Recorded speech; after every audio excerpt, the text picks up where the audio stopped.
Movie की शुरुआत में हम स्टैनली नाम का एक इंटरनेशनल स्काउट को देखते हैं। वो द सिक्सर्स नाम का एक कंपनी के लिए काम करता है, जिसमें उसे अलग अलग कंट्री में जाकर नेशनल बास्केट एसोसिएशन के लिए फ्यूचर के स्टार को ढूंढना होता है।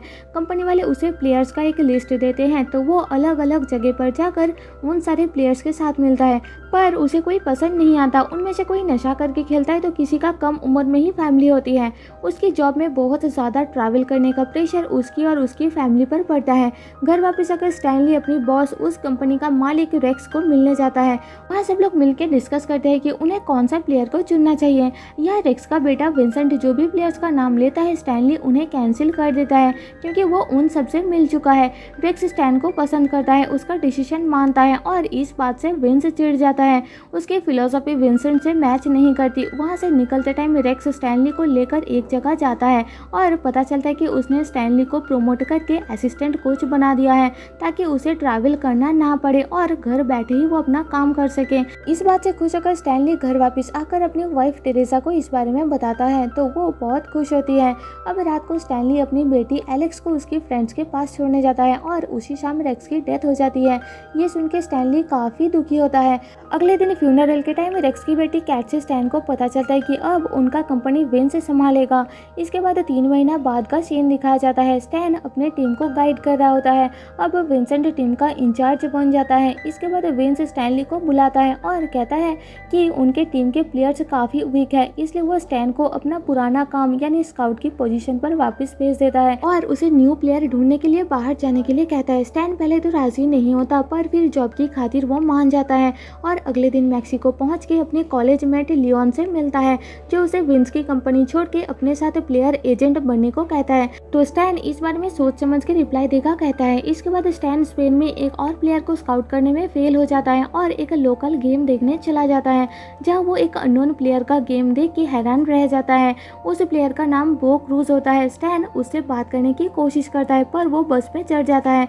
वो भी भागता हुआ बस में चढ़ता है और उससे बात करने की कोशिश करता है, पर बो का लैंग्वेज अलग है, इसलिए उसे कुछ भी समझ में नहीं आता और वो स्टैन को इग्नोर करके बस से उतर जाता है। स्टैन उसका पीछा करते हुए घर तक पहुंचता है, पर बो को लगता है कि वो उसे फॉलो कर रहा है, इसलिए उसे मारने के लिए आगे बढ़ता है। स्टैन उन्हें समझाने की कोशिश करता है, पर किसी को उसकी बात समझ में नहीं आती, इसलिए वो बो को अपनी पहचान कराने के लिए डर्क नाम का एक फेमस प्लेयर से बात करवाता है। तो फाइनली बो को उस पर भरोसा होता है। इसके बाद बो और उसकी माँ पावला स्टैनली को अपनी स्टोरी बताते हैं कि 10 साल की उम्र में बो की जिम कोच ने उसे बास्केटबॉल ज्वाइन करने का आइडिया दिया था। वो काफ़ी लंबा है, जिस कारण बच्चे उसका मजाक उड़ाते थे, पर फिर भी वो खेलता था। शुरू से ही वो एक अच्छा टैलेंटेड प्लेयर था। फिर उसका फादर उन्हें छोड़ के पोर्टुगाल चले गए थे और बो को 15 साल की उम्र में खेलने के लिए अमेरिका बुलाया गया था, पर उसकी गर्लफ्रेंड की उसकी बेटी लूसिया से प्रेग्नेंट होने के कारण उसे स्पेन में ही रहना पड़ा। वो अब 22 साल का है और कंस्ट्रक्शन में काम करता है और बास्केटबॉल खेलकर एक्स्ट्रा मनी अर्न करता है। फिर स्टैन उसका गेम देखने के लिए अगले दिन कॉल करने का बता के वहाँ से चला जाता है। अगले दिन स्टैन बो को एक जगह बुलाता है और उसका गेम रिकॉर्ड करके विंस को दिखाता है, पर विंस को बो पसंद नहीं आता, क्योंकि पिछले 8 साल से वो बास्केटबॉल से दूर रहा। स्टैन उसे समझाने की कोशिश करता है, पर विंस नहीं मानता, इसलिए स्टैन बो को अपने साथ यूएस लाता है और कहता है कि एक दिन उसे सिक्सर कंपनी साइन करेंगे या फिर एनबीए ड्राफ्ट में एंट्री दिलाएंगे। पर स्पेन में 5 साल पहले एक लड़के को बुरी तरीके से पीटने की आरोप में बो को एयरपोर्ट में पकड़ लिया जाता है और इसमें स्टैन का एक दोस्त ऑस्कर उसे मदद करता है। बो को एक शर्त पर छोड़ा जाता है कि अगर आगे उसे अमेरिका में अरेस्ट किया गया तो उसे वहां से भगा दिया जाएगा। फिर स्टैन बो को एक होटल में रख के अपनी वाइफ से मिलने जाता है और उसे बताता है कि बो काफ़ी स्पेशल है, वो टॉप 10 लीगल लिस्ट में आ सकता है। यहाँ उसकी बातों से टेरेसा समझ जाती है कि स्टैन अपनी कंपनी से छुपा के बो को यहाँ लाया है और अब तक बो का खर्चा स्टैन खुद उठा रहा है।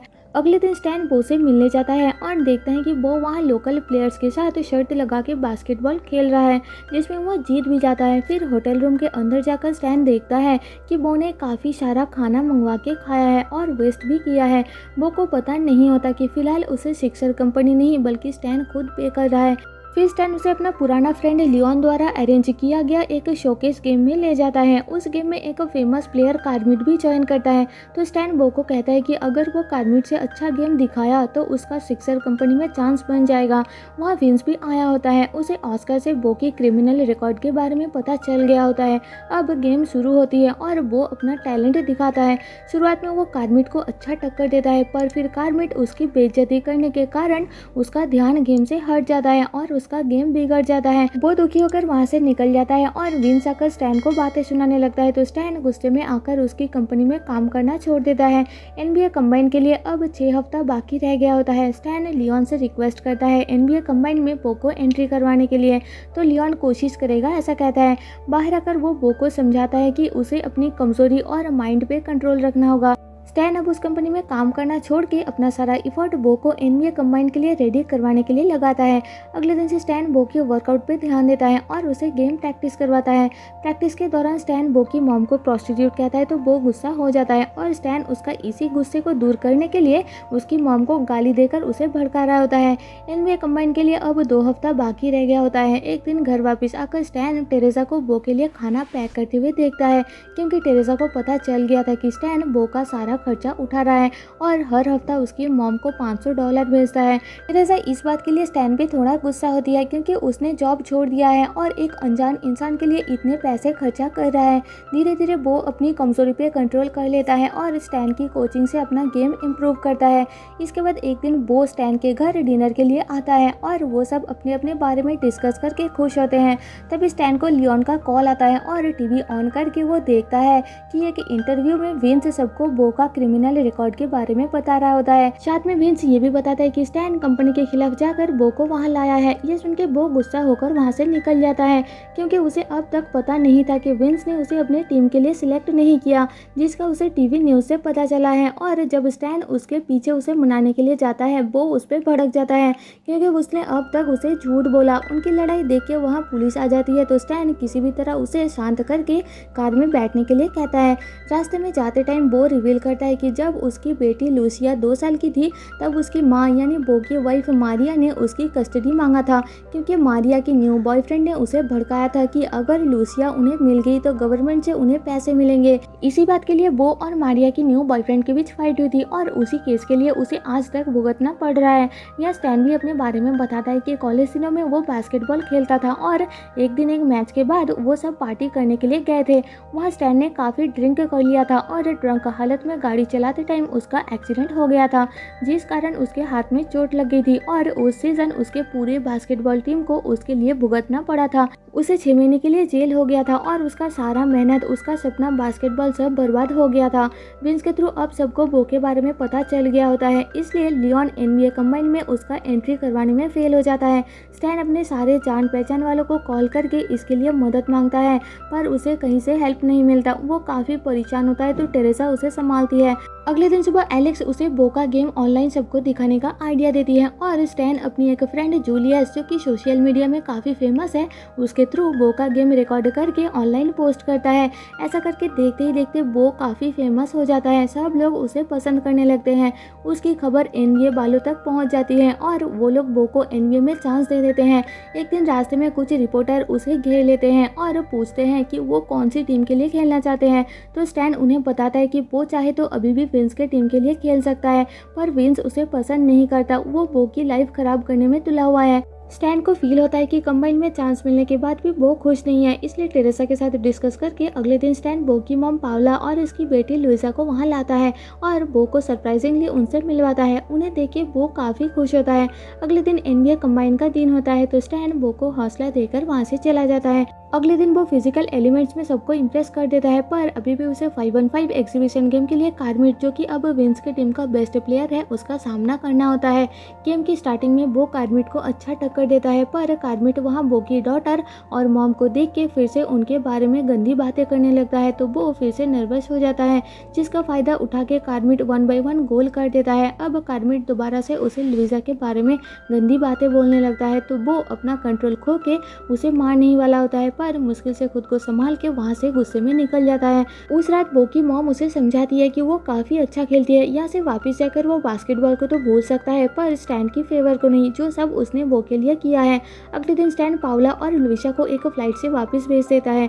उसे सेम फ्लाइट में बो के लिए टिकट नहीं मिलता, इसलिए बो बाद में जाएगा। अब बो का वापस जाने का दिन आ जाती है और स्टैन उसे एयरपोर्ट छोड़ने के लिए जाता है। जाते टाइम रास्ते में बो स्टैन को उसका सारा पैसा वापस करने का कहता है तो स्टैन मना कर देता है और बताता है कि बो को ट्रेन करना उसकी लाइफ का बेस्ट मोमेंट था। एयरपोर्ट पहुंच के बो स्टैन का दिया हुआ मोबाइल उसे वापस कर देता है और उसे हक करके फ्लाइट के लिए आगे बढ़ता है।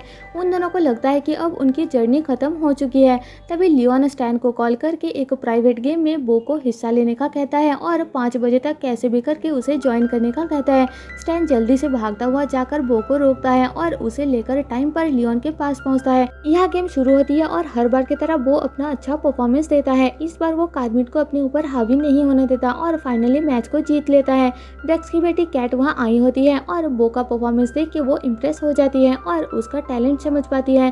कैट यह स्टैन को बताती है कि विंस ने सिक्सर कंपनी का हालत खराब कर दिया है, इसलिए अब कैट उस कंपनी को टेक ओवर कर रही है और वो स्टैन को दोबारा से हायर करती है। इसके बाद 5 महीना बाद का सीन दिखाया जाता है जहाँ सिक्सर कंपनी का टीम और बॉस्टन की टीम के बीच एक मैच होता है जिसमें स्टैन सिक्सर का कोच होता है और वो बॉस्टन की तरफ से खेल रहा होता है। स्टैन गेम को देख रहा होता है और मूवी यही खत्म हो जाती है। तो दोस्तों, जाने से पहले आपसे एक रिक्वेस्ट है कि एक्सप्लेनेशन पसंद आए तो प्लीज़ मुझे सपोर्ट करने के लिए चैनल को सब्सक्राइब और वीडियो को लाइक कर देना, जिससे मेरे चैनल को ग्रो करने में काफ़ी मदद हो जाएगी। मिलते हैं आपसे मेरे नेक्स्ट वीडियो में, तब तक के लिए stay safe and tata bye bye.